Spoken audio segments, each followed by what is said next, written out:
my gosh, I can't believe that it worked. It worked. So let me tell you, when we had our end of year calculation of how much we're gonna owe for our taxes come April, your girl was shocked, like taken aback, because although I knew that we were going to have to owe a bit more than we did last year, I didn't expect it to be that much. And I know, we are high income earners. We should be grateful for the burden of high taxes. And I didn't want to pay it. I didn't want to pay it. Sometimes I feel, especially when I don't see the progress, the benefit of my tax dollars, I feel like I don't want to pay them. So in this case, I want to tell you about one simple money move that I made with our taxes this year to save us $25,000. I know, $25K. You're probably like, Brittany, why do you have to pay at least $25K? It was more than that. So I'm very grateful that I came up with this. And this just speaks to money is like a game. It is like playing chess. It's all about the strategic moves you make. And I'm going to teach you about this one money move. So stay tuned. Step number 1 is transferring stocks into oil and gas. We sold stocks and we shifted that money into an oil and gas investment. I know what you're thinking. So how does that save you $25,000 in taxes? Let me explain. There are very few investments that will allow you to take a tax deduction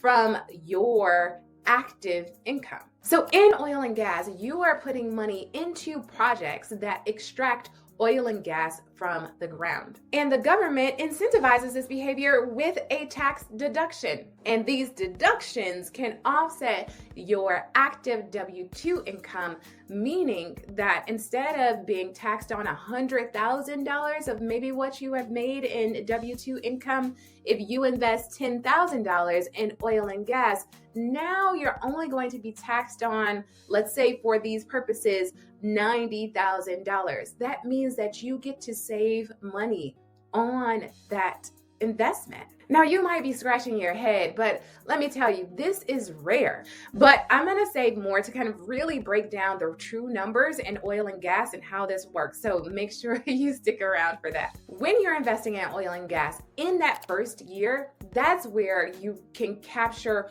all of the tax benefits and reduce your taxable income. Meaning that in year 1, you're going to pay fewer taxes. Now, this is not just a tax saving strategy. This is an investment. So where is the investment? Where is the return on the investment? Over the next 4 years after you've invested, you'll start seeing payouts from the oil and gas wells for any of the profits from the production. These payouts will help you to recover your initial investment. So at this point in time, by year 5, you've gotten your money back and you've gotten whatever tax savings from that higher income in year 1.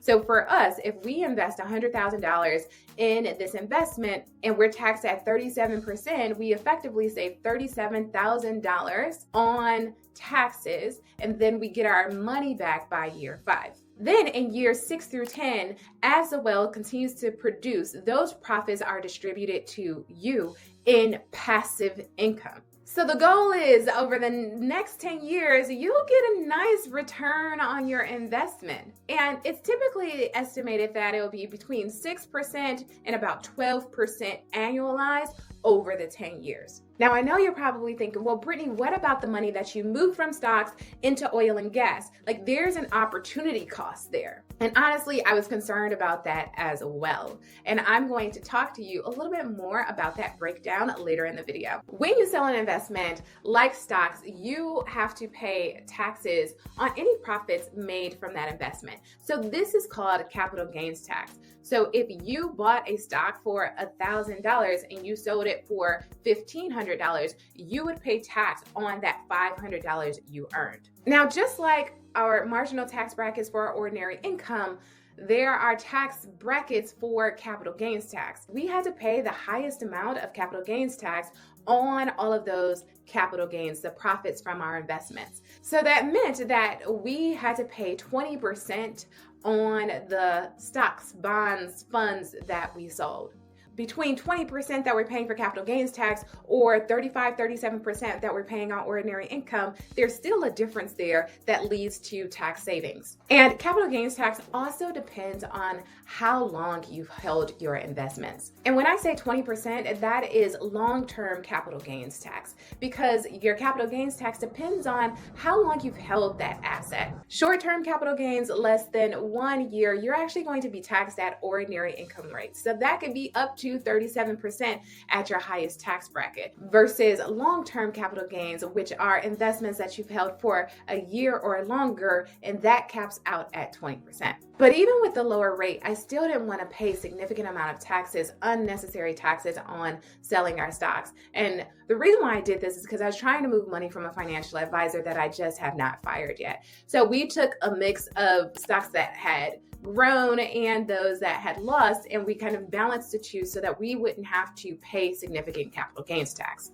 Now let's talk about the tax savings, because that is one of the main reasons why I did this. I needed to solve a tax problem. In year one, you can save thousands of dollars, really capitalizing on the intangible drilling cost of oil production. In addition to that, you will get the depreciation deduction, which is 10 to 15% that you will receive every single year on those profit payouts that are put into your bank account from the investment. So not only do you get these huge savings in year one, you also get this smaller tax savings year after year after year until this investment is done with. Now, when we are talking about this huge, massive tax savings in year one, what it looks like is whatever is the amount of your investment. So let's say $100,000. You will get about 75 to 85% of that as a tax deduction. So as I mentioned at the top, with that $100,000 and a $10,000 investment, you're actually not going to get a dollar for dollar deduction. It is going to be about 75 to 85% of that deducted from your taxable income. So in this case, if we have $100,000 that we are investing in oil and gas, and let's say we get 75% of that as a deduction for intangible drilling costs, that will reduce your taxable income by $75,000. But that doesn't mean that it's going to equate to $75,000 in savings. Remember, a tax deduction reduces your taxable income. So whatever tax bracket rate that you are taxed at, you're going to save that percentage on that $75,000. And that is how we got to $25,000, because we invested $100K, we get $75,000 deducted, and say we're at the 33% effective tax rate, we're going to get 1/3 of that as tax savings. I hope the math makes sense. Another reason why this is such a great move for us is because we have some passive losses that we have not been able to take advantage of because we don't have equal amounts of passive gains. So by using this additional passive income that will be taxed at the ordinary income rate for each of those payouts, we're able to offset and capture some of our passive losses. And this is in the form of real estate. So if you have a real estate property that you have done a cost segregation study and you've generated a passive loss, or that's just not creating cash flow, investing in oil and gas will help you find the balance and actually offset some of the tax burden of oil and gas investments by capturing your real estate losses. Remember, when we're thinking about losses and gains, it has to be active losses offsetting active gains and passive losses offsetting passive gains. You can't have this whole mix of active and passive. So this really has allowed us to capture both. Now let's take a moment to do a side-by-side comparison of what I would have earned in the stock market versus what we earn in oil and gas, and some of the drawbacks of investing in oil and gas.